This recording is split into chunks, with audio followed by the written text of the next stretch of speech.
तारीखें समय के ललाट पर आज 28 मई 2023 का ये दिन ऐसा ही शुभ अवसर है।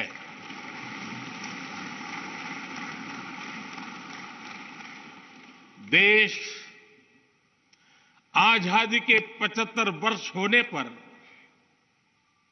अमृत महोत्सव मना रहा है।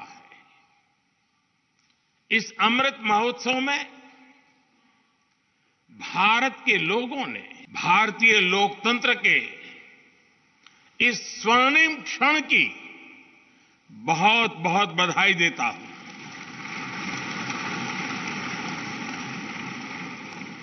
साथियों, ये सिर्फ एक भवन नहीं है, ये 140 करोड़ भारतवासियों की आकांक्षाओं और सपनों का प्रतिबिंब है। साथियों, नए रास्तों पर चलकर ही नए प्रतिमान गढ़े जाते हैं।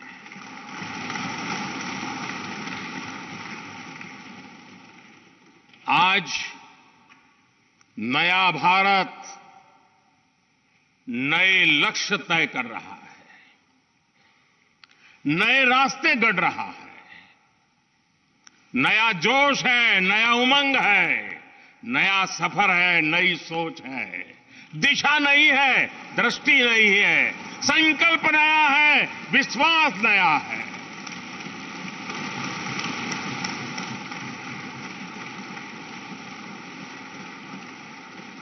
और आज फिर एक बार पूरा विश्व भारत को, भारत के संकल्प की दृढ़ता को, भारतवासियों की प्रखरता को, भारतीय जनशक्ति की जिजीविषा को आदर और उम्मीद के भाव से देख रहा है।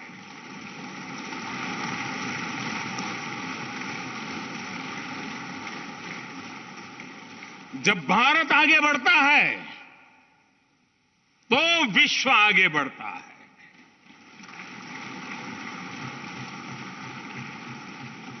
संसद का ये नया भवन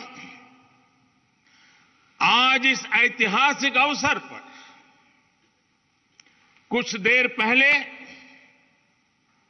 संसद की इस नई इमारत में पवित्र सेंगोल की भी स्थापना हुई है।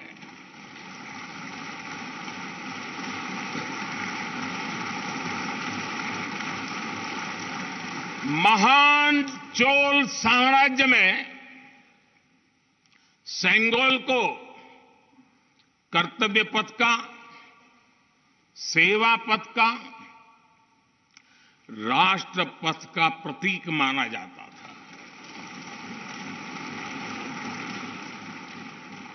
राजा जी और आदीनम के संतों के मार्गदर्शन में यही सेंगोल सत्ता के हस्तांतरण का प्रतीक बना था। तमिलनाडु से विशेष तौर पर आए हुए आदीनम के संत आज सुबह संसद भवन में हमें आशीर्वाद देने उपस्थित हुए थे। मैं उन्हें पुनः श्रद्धापूर्वक नमन करता हूं। उनके ही मार्गदर्शन में लोकसभा में ये पवित्र सेंगोल स्थापित हुआ है। पिछले दिनों मीडिया में इसके इतिहास से जुड़ी बहुत सारी जानकारी उजागर हुई है। मैं इसके विस्तार में नहीं जाना चाहता हूं, लेकिन मैं मानता हूं ये हमारा सौभाग्य है कि इस पवित्र सेंगोल को हम उसकी गरिमा, लौटा सके हैं, उसकी मान मर्यादा लौटा सके हैं। जब भी इस संसद भवन में कार्रवाई शुरू होगी, ये सेंगोल हम सभी को प्रेरणा देता रहेगा। साथियों, विरासत भी है, वास्तु भी है, इसमें कला भी है, कौशल भी है, इसमें संस्कृति भी है और संविधान के स्वर भी है।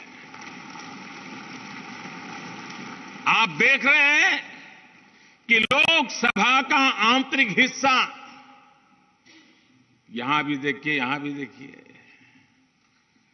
राष्ट्रीय पक्षी मोर पर आधारित है। राज्यसभा का आंतरिक हिस्सा राष्ट्रीय फूल कमल पर आधारित है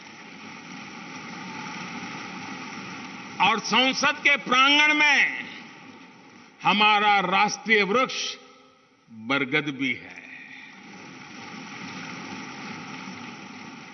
हमारे देश के अलग अलग हिस्सों की जो विविधता है, इस नए भवन ने उन सबको समाहित किया है। इसमें राजस्थान से लाए गए ग्रेनाइट और बलुआ पत्थर लगाए गए हैं। ये जो लकड़ी का काम आप देख रहे हैं ना, वो महाराष्ट्र से आई है। यूपी में भदोही के कारीगरों ने इसके लिए अपने हाथ से कालीनों को बुना है। एक तरह से इस भवन के कण कण में हमें एक भारत श्रेष्ठ भारत की भावना के दर्शन। साथियों, संसद के पुराने भवन में सभी के लिए अपने कार्यों को पूरा करना कितना मुश्किल हो रहा था, ये हम सभी जानते हैं। टेक्नोलॉजी से जुड़ी समस्याएं थी, बैठने की जगह से जुड़ी चुनौती थी। इसलिए ही बीते 1.5-2 दशकों से ये चर्चा लगातार हो रही थी कि देश को एक नए संसद भवन की आवश्यकता है।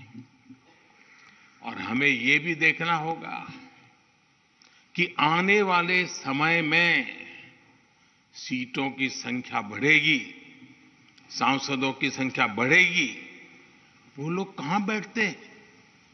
और इसलिए ये समय की मांग थी कि संसद की नई इमारत का निर्माण किया जाए।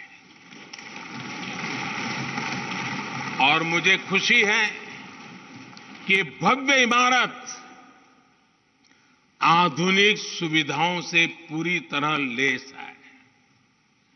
आप देख रहे हैं कि इस समय भी इस हॉल में सूरज का प्रकाश सीधे आ रहा है, बिजली कम से कम खर्च हो, हर तरफ लेटेस्ट टेक्नोलॉजी वाले गैजेट्स हों, इन सभी का इसमें पूरा ध्यान रखा गया है। साथियों, आज सुबह ही मैं इस संसद भवन को बनाने वाले श्रमिकों के एक समूह से मिला हूं। इस संसद भवन ने करीब 60,000 श्रमिकों को रोजगार देने का भी काम किया है। उन्होंने इस नई इमारत के लिए अपना पसीना बहाया है। मुझे खुशी है कि इनके श्रम को समर्पित एक डिजिटल गैलरी भी संसद में बनाई गई है और विश्व में शायद ये पहली बार हुआ होगा। संसद के निर्माण में अब उनका योगदान भी अमर हो गया है।